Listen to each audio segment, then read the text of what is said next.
I wanted to start a Minecraft series where we build places for real conversations, but something about it felt empty to me. Then I realized it wasn't missing blocks, it was missing people. A house without people is just walls. A world without community is just blocks. So this series is going to be very different. We're building a living neighborhood in our forever world.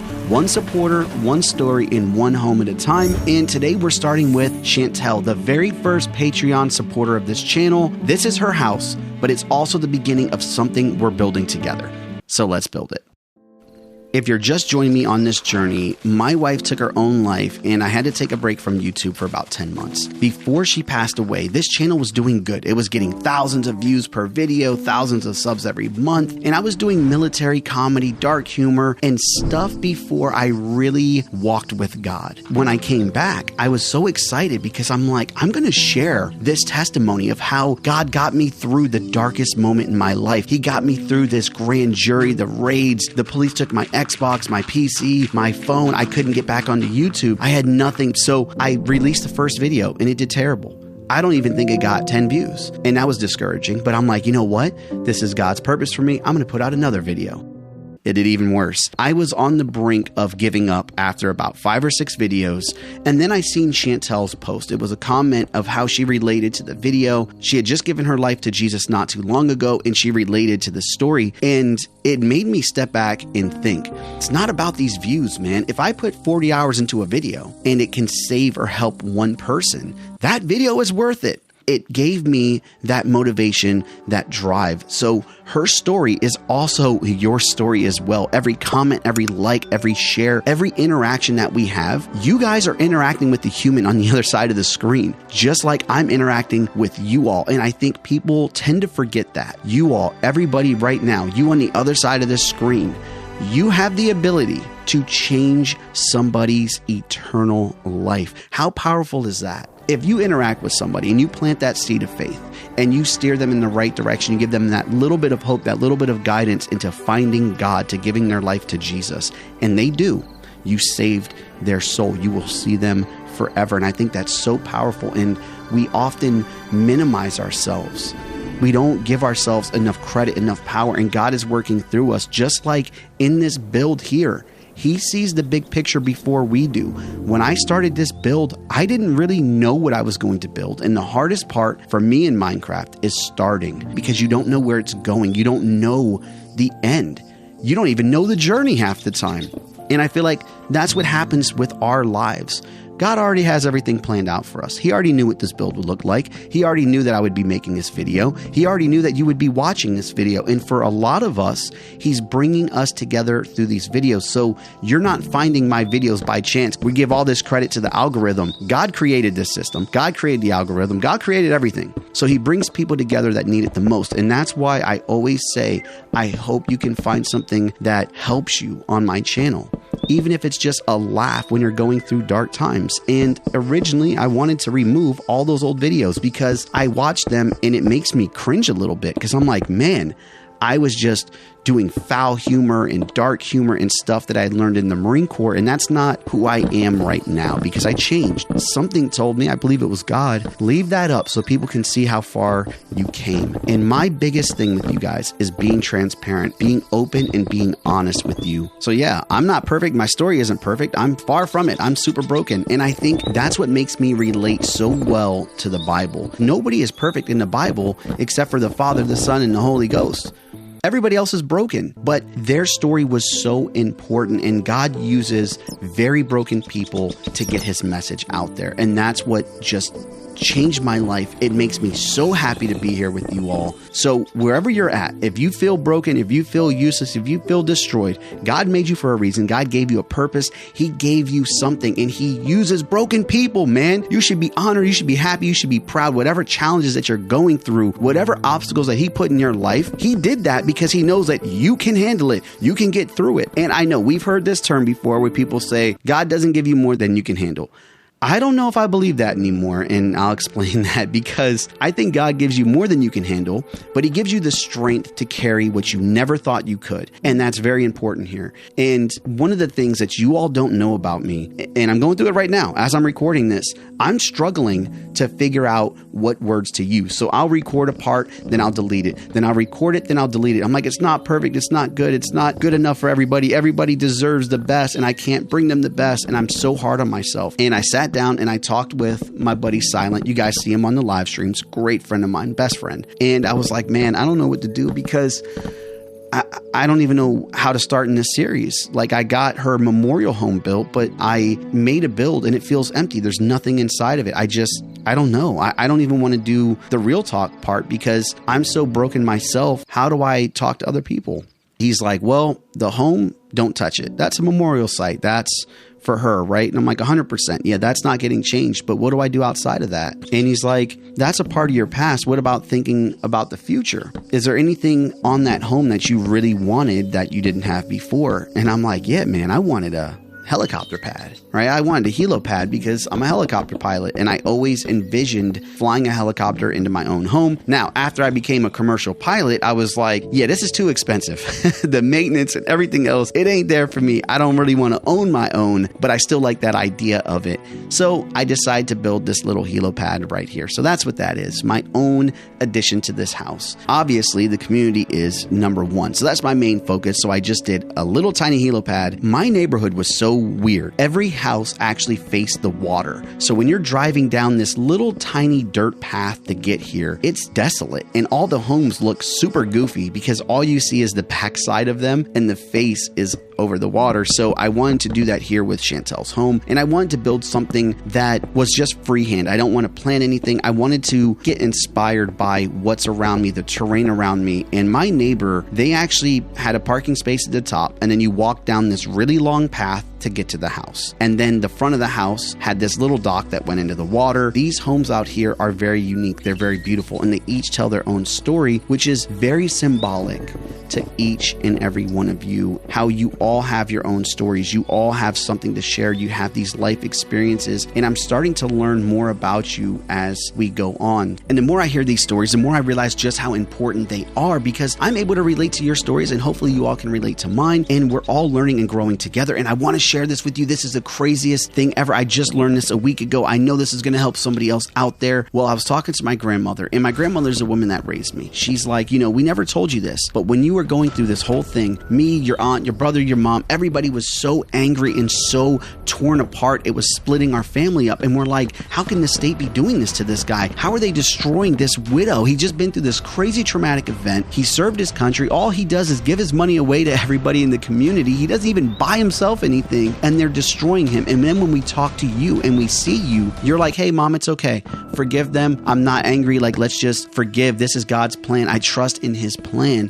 And she's like, that helped us because your testimony was through our witness.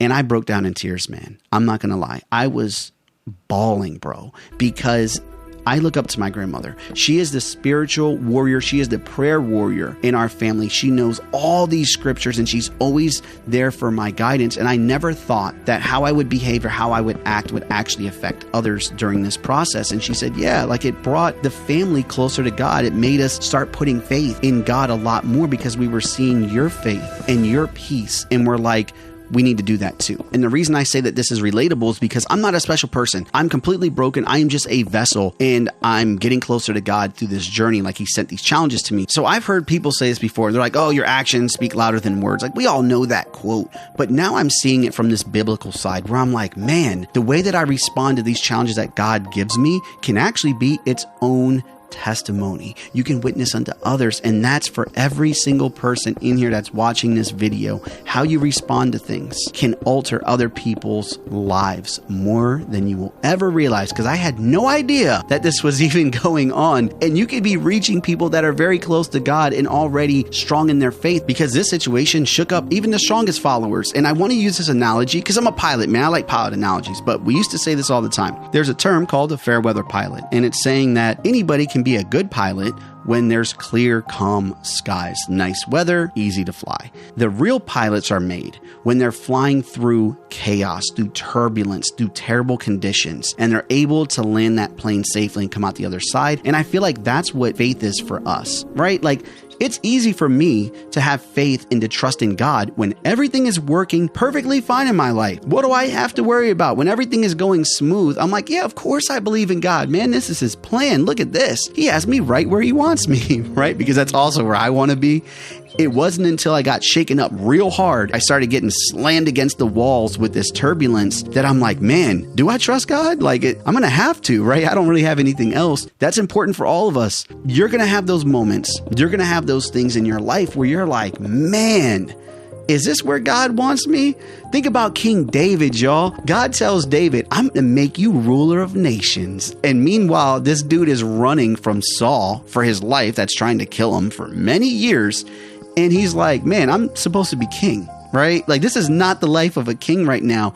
And it took him all this time before he finally became king. And that's how it is in our life. God knows the outcome. God knows that ending. But sometimes it's that journey that gets to that ending that really grows faith. So I think the long story short in this whole thing is I just want you guys to look at the challenges just a little bit different in your own life, because God does that for a reason. You know, we always pray for strength and courage. And that's actually what I prayed for about a month or two before this happened. I said, God, give me strength, give me courage to get through anything. And you know what he does? He sends you guys battles. Okay.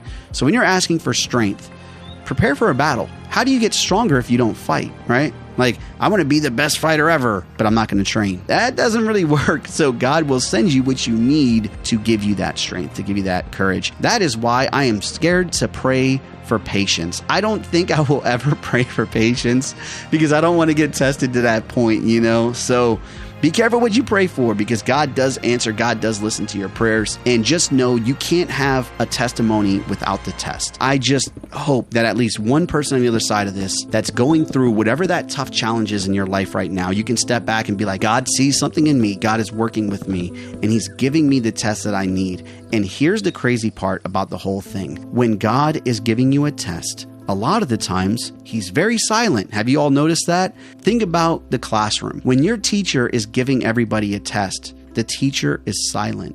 Teacher's not talking. That's what God does too. He gives you the test. He stays silent. And we take that as a period of concern. We're like, man, I can't hear God. I don't know what's going on. And it freaks us out. It freaked me out so much that I didn't hear from God. I didn't see him working. I didn't see him moving. I just saw worse and worse things happening. But I'm like, I just got to put all my faith, all my trust in him. It's blind faith. I used to think that I was very trusting, very invested in how much I trusted God's plan. And it wasn't until this situation that I'm like, maybe my faith wasn't as strong as I thought it was. And I want you to think about this, because somebody asked me this recently. Did faith come easy to you? And if you're comfortable, go ahead and drop it in the comments below and let me know if faith just came naturally to you, because I'm very curious where everybody is and where your walk with Christ started. For me, I would say yes and no, because if you asked me this before everything happened, I would say yes. It came very naturally for me. My grandparents raised me in the church. I was always around it my entire life, and I thought I had this solid faith. But then it got tested. And I realized faith did not come easy for me. I just had to hit that wall. I had to hit that deep challenge before I realized, man, I really got to learn what faith is. I really got to learn what trust is, because how am I going to sit here and say, yes, God, I trust you, and then I get super anxious. I have all this anxiety and fear of what's coming. I have fear of this system that's hurt me before. And God is there like, man, I created this system. What are you scared for? I'm going in before you. And yeah, it shook up my own faith, and it really made me reevaluate everything. And I think that's another interesting part of our journey. Jesus never said, hey, follow me. This is going to be the easiest time in your life. No, bro, people in the Bible were persecuted. They were thrown in jail. They didn't do nothing wrong. They were executed for following him. So remember, this journey is not easy, but you're not going to have to do it alone. We're all in this together. And before we get to the final walkthrough, I have to mention this. If you want to support the channel deeper, you can join as a member or support on Patreon. It helps me keep making videos like this and keep building this world with you. While we're still small, I'm able to build these homes for supporters as my way of giving back. As we grow, that may get harder, but I'll always find ways to honor the people helping make this possible. So please know that just being here is more than enough. Watching, commenting, praying, or even saying hi means the world to me. And just like that, the first house in the neighborhood is finished. But honestly, this was never really about the house. It was about what it represents, because sometimes God sends people into your life at the exact moment you're starting to wonder if what you're building even matters. People who encourage you, people who pray for you, people who remind you you're not walking through this alone. And Chantel was one of those people for me. So this home is a thank you, a reminder, and the first little heartbeat of this world we're building together. If you're watching this and you've ever felt like your encouragement doesn't matter, please hear me out. It does, and I am walking proof of this. Your words can reach someone in a moment where they're quietly fighting to keep going. Your kindness can become shelter for somebody else. And maybe that's what this neighborhood is really going to be. Not just a collection of houses, but a place full of reminders that God still uses people to bring light into dark places. So Chantel, thank you for being here. Thank you for believing this. And thank you for helping me build the very first home. And to everybody watching, this is only the beginning. One home, one story, one reminder at a time. We're building this together.